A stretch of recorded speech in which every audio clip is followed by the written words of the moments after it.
Dear student, अगर आपको भी किसी क्वेश्चन में डाउट है तो आपको उस क्वेश्चन का फोटो खींचना है और क्रॉप करना है। तुरंत 5 सेकंड में उस क्वेश्चन का आंसर वीडियो सॉल्यूशन के साथ आपको मिल जाएगा। फिर चाहे आपका क्वेश्चन होमवर्क का हो, सीबीएसई बोर्ड का हो, राजस्थान बोर्ड का हो या अदर किसी भी बोर्ड का हो, या क्लास 6 से 12 आईआईटी, जेई, नीट या फिजिक्स, केमिस्ट्री, बायोलॉजी, मैथ के इन सभी सवालों का जवाब मिलेगा डाउटनेट पर। साथ ही डाउटनेट पर क्लास 9 से 12 के बच्चों के लिए लाइव क्लासेज हिंदी मीडियम और इंग्लिश मीडियम में चल रही है। 3 करोड़ से ज़्यादा बच्चे इस एप्लीकेशन पर पढ़ाई कर रहे हैं। डाउटनेट के इस एप्लीकेशन को अभी डाउनलोड कीजिए, लिंक मिलेगा डिस्क्रिप्शन में।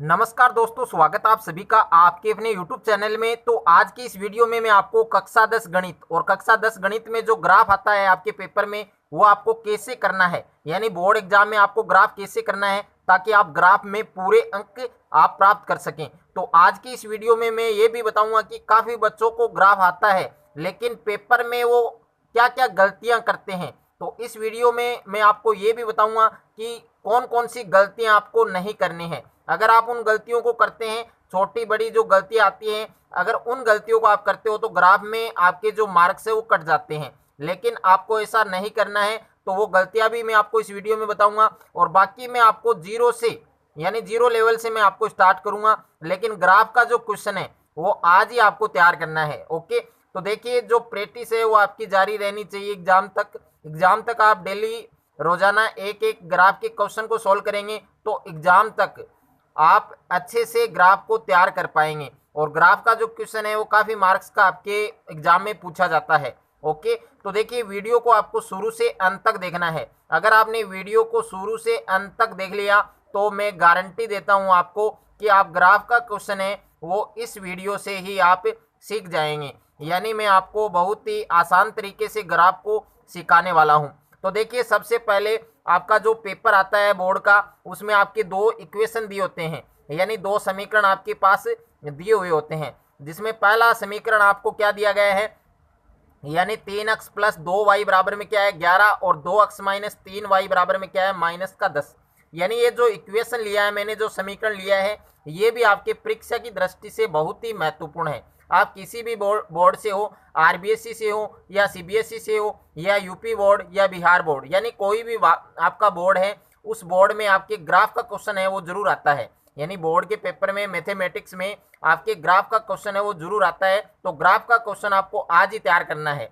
तो देखिए 3x प्लस 2y बराबर 11 और 2x माइनस 3y बराबर माइनस का 10। अब देखिए ग्राफ का जो क्वेश्चन आता है उसमें आपको 2 समीकरण दिए जाएंगे, जिसमें मैंने 2 इक्वेशन यहाँ पर लिखे हैं। अब आपको कहाँ से शुरुआत करनी है, काफ़ी बच्चों को ये भी डाउट है, काफ़ी बच्चों ने कमेंट किया है कि ग्राफ का जो क्वेश्चन आता है सर वो हमें कहाँ से शुरुआत करनी है। तो देखिए शुरुआत आपको कहाँ से करनी है, आपको 2 समीकरण दिए गए हैं।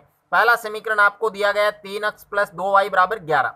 तो सबसे पहले आपको यहाँ पर लिखना है कि समीकरण 1 को हल करने पर, समीकरण 1 को हल करने पर, तो देखिए सबसे पहले हम समीकरण 1 को हल करेंगे। समीकरण को एक वो सबसे पहले उसको लिखना है आपको। समीकरण 1 को हल करने पर, ये लाइन लिखने के बाद में आपको समीकरण लिखना है। समीकरण 1 है आपके 3x प्लस 2y बराबर में क्या दे रखा है आपको 11, क्या दे रखा है 11। तो सबसे पहले देखिए या तो x बराबर मान रखें या y बराबर 1 के बराबर आपको मान रखना है। अब मान कैसे रखना है, कैसे आपको पता चलेगा कि x के इक्वल यही संख्या रखेंगे या y के इक्वल यही संख्या रखेंगे, तो उसका भी एक ट्रिक है। वो ट्रिक आपको बहुत ही अच्छे से देखना है। तो देखिए आपको रफ में पहले वो समीकरण लिखना है जिसको आपको सरल करना है। 3x प्लस 2y बराबर में क्या है 11, क्या है 11। अब मान लीजिए हमें x के बराबर मान रखना है, तो सबसे पहला जो नंबर आता है मैथ में वो आता है आपके 0, यानी 3 और इनके बीच में जो साइन है वो किसका है गुणा का, और x की जगह हम 0 रखना चाहते हैं तो ये तो आपके 0 हो जाएगा, यानी 3 को 0 से गुणा करेंगे 0। ये इधर वाला जो नंबर है प्लस का है। ओके, अब ये इधर इस 11 के जाएगा तो ये माइनस में जाएगा, यानी इधर साइड में जाएगा तो माइनस में। अब 11 में से 0 माइनस करो, यानी ये 11 है, 11 में से 0 माइनस करेंगे तो 11 ही बचेगा, और 2 की टेबल में 11 नहीं आता है, यानी हम 0 नहीं रख सकते हैं। उसके बाद में मान लीजिए मैं 1 रखता हूँ, तो 3 को 1 से गुणा करूंगा तो 3 आएगा, और 11 में से 3 माइनस करेंगे। माइनस क्यों करेंगे? क्योंकि 3 को 1 से गुणा करेंगे 3, ये 3 किसका आएगा? आपके प्लस का। अब 2y को इक्वल में लेके आएंगे तो ये प्लस वाला जो 3 है ये इधर जाएगा माइनस में, यानी 11 माइनस 3, तो 11 में से 3 माइनस करेंगे, कितना बचेगा? 8, यानी 2 की टेबल में 8 आता है। ओके, यानी 2 है वो 8 से डिवाइड है, 2 से विभाजित है, तो इसलिए हम x बराबर क्या रख सकते हैं? 3 रख सकते हैं। तो सबसे पहला जो मान है वो आपको क्या रखना है? x बराबर 3 रखना है। क्या रखना है? x बराबर 3। तो y की वैल्यू हमारे पास क्या आएगी वो हमें निकालनी है। तो देखिए 3, उसके बाद में गुणा का साइन है, x की जगह हमने क्या लिखा? 3 लिखा, उसके बाद में प्लस का 2y है, और बराबर में क्या है? 11। अब 3 को 1 रखेंगे, x की जगह हमने क्या रखा था? 1 रखा था, तो 3 को 1 से गुणा करेंगे तो क्या आएगा? 3 आएगा, उसके बाद में प्लस का 2y है, और बराबर में क्या है? 11। अब 2y को इक्वल में लेके आएंगे बराबर, अब ये प्लस का 3 है, इधर भेजेंगे 11 के माइनस में जाएगा आपकी, तो 11 माइनस 3। अब देखिए 2y बराबर 11 में से 3 माइनस करेंगे, कितना बचेगा? 8 बचेगा। 2y बराबर क्या बचा है हमारे पास? 8। तो y की वैल्यू क्या आएगी आपके? 8/2, यानी ये 2 गुणा में है, भाग में आएगा, डिवाइड में आएगा, तो y बराबर 2 का भाग 8 में कितनी बार जाएगा? 4 बार। कितनी बार जाएगा? 4 बार। तो पहला मान है वो हम निकाल चुके हैं, यानी x की जगह हमने 1 रखा, तो y की वैल्यू हमारे पास क्या आई? 4 आई। अब देखिए दूसरा जो मान है वो हमें क्या रखना है, तो उसके लिए हमें क्या करना है? देखिए हमने यहाँ 1 तक रख लिया है, अब क्या रखेंगे? 2 रख के चेक करेंगे, तो 3 को 2 से गुणा करेंगे तो क्या आएगा? 6। 3 को 2 से गुणा करेंगे 6 आएगा। अब 11 में से 6 माइनस करेंगे तो कितना बचेगा? 5, और 2 की टेबल में 5 नहीं आता है, इसलिए हम नहीं रख सकते हैं। उसके बाद में कितना रखेंगे? 3। अब देखिए 3 को 3 से गुणा करेंगे 9, और 11 में से 9 माइनस करेंगे, कितना बचेगा? 2। तो 2 की टेबल में 2 आता है, इसलिए हम रख सकते हैं। तो दूसरा मान क्या रखेंगे हम? x बराबर 3। क्या रखेंगे? x बराबर 3। तो x की जगह हम 3 रखेंगे। अब देखिए 3 का 3 है, उसके बाद में गुणा, x की वैल्यू हमने क्या रखी है? 3, उसके बाद में प्लस का 2y है, और बराबर में क्या है? 11। अब देखिए 3 को 3 से गुणा करेंगे तो क्या आएगा? 9 आएगा, उसके बाद में प्लस का 2y, और बराबर में 11। अब 2y को इक्वल में लेके आएंगे तो 2y बराबर में क्या है? 11 माइनस 9। 11 माइनस 9। अब 2y बराबर 11 में से 9 माइनस करेंगे, कितना बचेगा? 2, और y बराबर 2/2। 2/2, तो y बराबर कितना आएगा आपके? 1 आएगा। क्या आएगा? 1। अब तीसरा मान, यानी आप 2 मान भी रख सकते हैं, 3 मान भी रख सकते हैं, लेकिन ज़्यादा से ज़्यादा आपको 3 मान रखने हैं। ओके, अब देखिए दूसरा जो मान हमने रखा है, तीसरे मान में हमें सोचने की जरूरत नहीं है, ट्रिक लगाने की जरूरत नहीं है, आप सीधा भी रख सकते हैं। अब क्या रख सकते हैं वो देखिए, दूसरा जो मान हमने लिखा है उसका माइनस कर दीजिए, यानी हमने प्लस में लिया है 3, तो अब तीसरे मान में हम क्या लेंगे? माइनस में ले लो, यानी दूसरा जो मान आपने लिया है उसका अपोजिट करना है, यानी x का दूसरा मान हमने 3 लिया प्लस का, तो तीसरे में हम माइनस में ले लेंगे, यानी x बराबर माइनस का 3।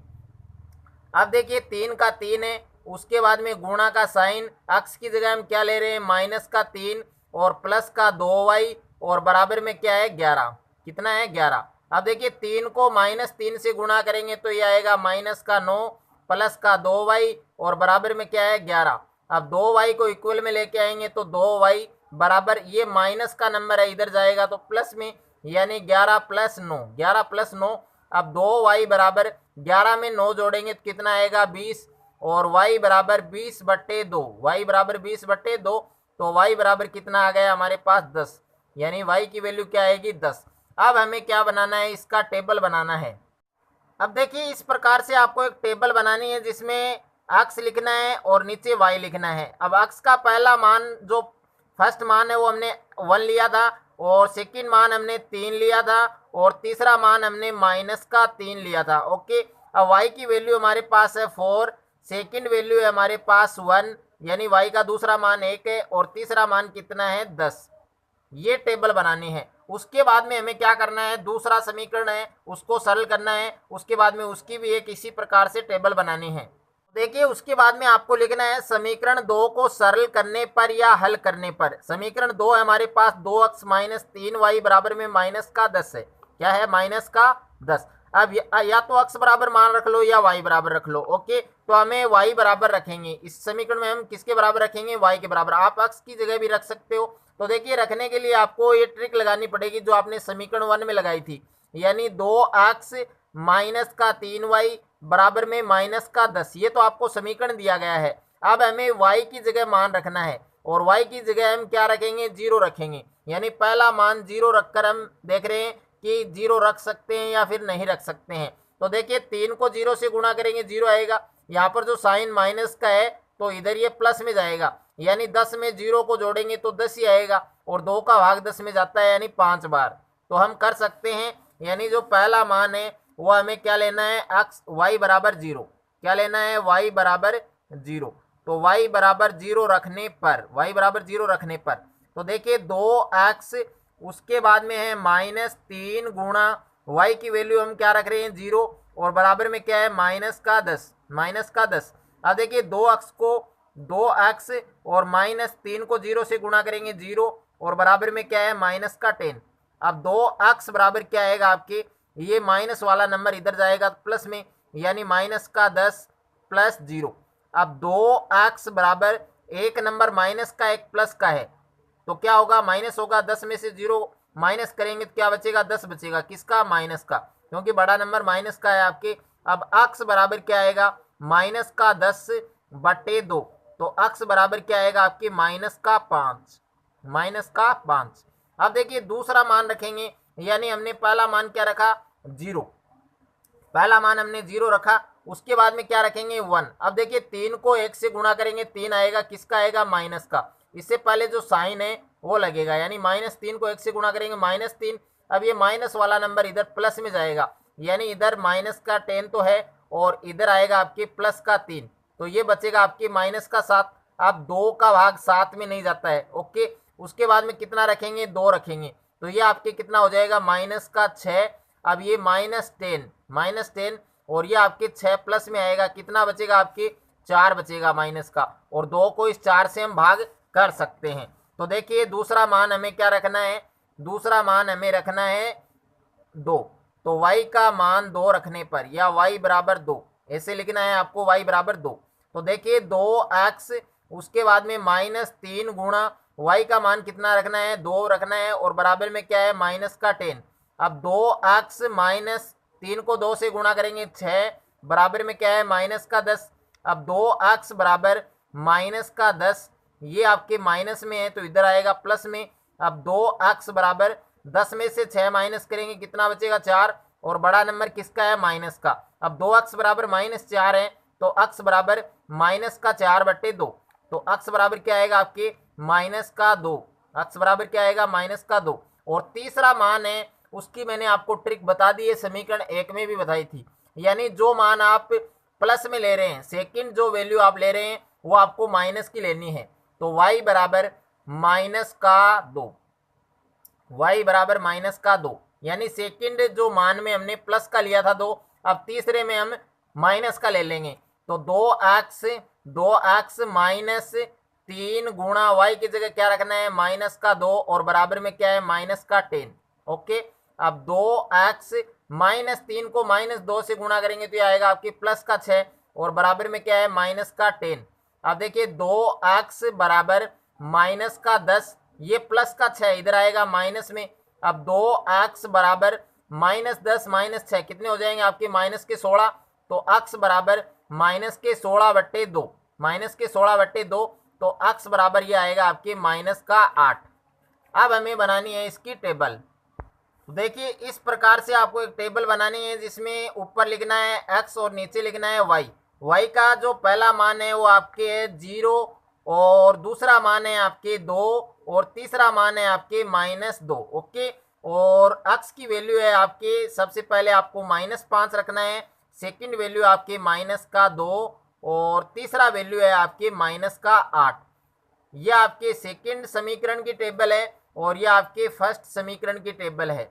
अब हमें ग्राफ बनाना है। अब देखिए इतना काम करने के बाद में ग्राफ बनाना है। और ग्राफ में काफी बच्चे गलतियां करते हैं। बोर्ड के पेपर में जो बोर्ड की जो कॉपी होती है उसमें ग्राफ का जो क्वेश्चन आता है पेपर में, उसमें काफी बच्चे गलतियां करते हैं। अब कौन कौन सी गलतियां करते हैं वो भी मैं आपको इसमें बताऊंगा ग्राफ में, कि ग्राफ में वो आपको गलतियां नहीं करनी है। अब देखिए, ये काम करने के बाद में आपको एक ग्राफ लेना है और पेपर में आपको ग्राफ मिलेगा। और ग्राफ लेने के बाद में एक लाइन आपको इधर खींचनी है, एक लाइन आपको स्केल से इधर खींचनी है। इधर खींचने के बाद में देखिए यहाँ पर 0 आएगा बीच में, और यहाँ पर अक्ष के माइनस वाले नंबर यानी अक्ष देश 0 से लेकर यहाँ तक जो नंबर आएंगे वो आपके अक्ष पर माइनस आएंगे, यानी अक्ष माइनस के नंबर आएंगे। और यहाँ से लेकर यहाँ तक के जो नंबर आएंगे वो आपके अक्ष प्लस के नंबर आएंगे। और यहाँ से लेकर यहाँ तक के जो नंबर आएंगे वो आपके माइनस वाले नंबर आएंगे वाई पर। और यहाँ से लेकर यहाँ तक के जो नंबर आएंगे वो आपके वाई प्लस के नंबर आएंगे।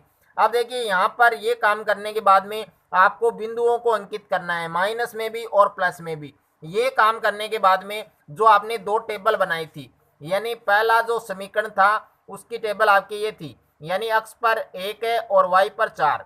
तो अक्ष पर 1 देखना है आपको, ये रहा, और वाई पर 4 ये रहा। तो यहाँ पर आपको अंकित करना है, और अंकित करने के बाद उसके निर्देशांक लिखने हैं आपको, यानी 1 और 4। सबसे पहला जो निर्देशांक है वो आपके अक्ष का आएगा और दूसरा वाई का आएगा। उसके बाद में अक्ष पर 3 है और वाई पर कितना है 1, तो अक्ष पर 3 वाई पर 1, ये भी आपके प्लस का है। उसके बाद में अक्ष पर -3 है और वाई पर 10, तो अक्ष पर -3 ये रहा और वाई पर 10 ये रहा। तीनों पॉइंट को मैंने ले लिया है। अब हमें क्या खींचना है, लाइन खींचनी है, यानी तीनों पॉइंट को आप ले लीजिए। और तीनों पॉइंटों पर आपको क्या रखना है, स्केल रखना है। तीनों पॉइंट पर आप स्केल रख लीजिए और आपको एक लाइन खींचनी है सीधी, यानी एक सीधी लाइन आपको खींचनी है तीनों पॉइंट पर रखकर। तो यह आपके ग्राफ की जो पहला जो समीकरण हमने बनाया था उस समीकरण की रेखा है। ओके, उसके बाद में जो दूसरा समीकरण है उसकी टेबल के अनुरूप हमें ग्राफ में बिंदुओं को अंकित करना है। तो अक्ष का मान है -5 और वाई का है 0, तो अक्ष पर -5 हम लिखेंगे यहाँ पर। तो अक्ष पर -5 और वाई पर 0। अब 0 को मैंने इसी लाइन पर अंकित किया है क्योंकि 0 इसी लाइन पर है। ओके, उसके बाद में इसके निर्देशांक भी आपको लिखने हैं, -5 और 0। उसके बाद में अगला मान है अक्ष पर -2 वाई पर 2। अक्ष पर -2 और वाई पर +2 है तो ऊपर लिखेंगे, तो यहाँ लिखेंगे हम -2 +2। ओके, तीसरा मान है आपके अक्ष पर -8 है और वाई पर -2। अक्ष पर -8 है तो अक्ष पर -8 ये रहा और वाई पर -2, यानी नीचे यहाँ पर अक्ष पर -8 है और वाई पर -2, यानी -8 और -2। अब हमें क्या करना है, इन तीनों बिंदुओं पर हमें स्केल रखना है। तीनों बिंदुओं पर क्या रखना है, स्केल। तो तीनों बिंदुओं पर आपको इस प्रकार से एक स्केल रखना है और आपको एक सीधी रेखा खींचनी है। क्या खींचनी है, सीधी रेखा। इस प्रकार से आपको एक सीधी रेखा खींचनी है। यह आपके बनेगा ग्राफ, यानी इस प्रकार से आपके ग्राफ बनेगा। अब आपको जो बच्चे गलतियां करते हैं वो क्या गलतियां करते हैं, पैमाना नहीं लिखते हैं, यानी यहाँ पर जो स्केल हम लिखते हैं वो पैमाना आपको जरूर लिख के आना है। ओके, अगर आप पैमाना नहीं लिखते हो तो आपके मार्क्स है वो कट सकते हैं बोर्ड एग्जाम में। तो देखिए, पैमाना आपको क्या लिखना है, किसी भी प्रकार का समीकरण हो, कोई भी ग्राफ हो, उसमें आपको ये पैमाना आप लिख सकते हैं। अब कौन सा पॉइंट आपको लिखना है इसमें, अक्ष पर 1 सेंटीमीटर बराबर 1 इकाई, ये लाइन लिखनी है आपको। और एक लाइन आपको नीचे लिखनी है वाई अक्ष पर 1 सेंटीमीटर बराबर 1 इकाई, यानी ये पैमाना आपको लिखना है। एक्स अक्ष पर 1 सेंटीमीटर बराबर 1 इकाई, वाई अक्ष पर 1 सेंटीमीटर बराबर 1 इकाई। तो इस प्रकार से अगर आप ग्राफ का क्वेश्चन करते हैं तो आपको बोर्ड एग्जाम में एक भी मार्क्स आपके नहीं कटेगा, और इसी प्रकार से आपको लिखना है।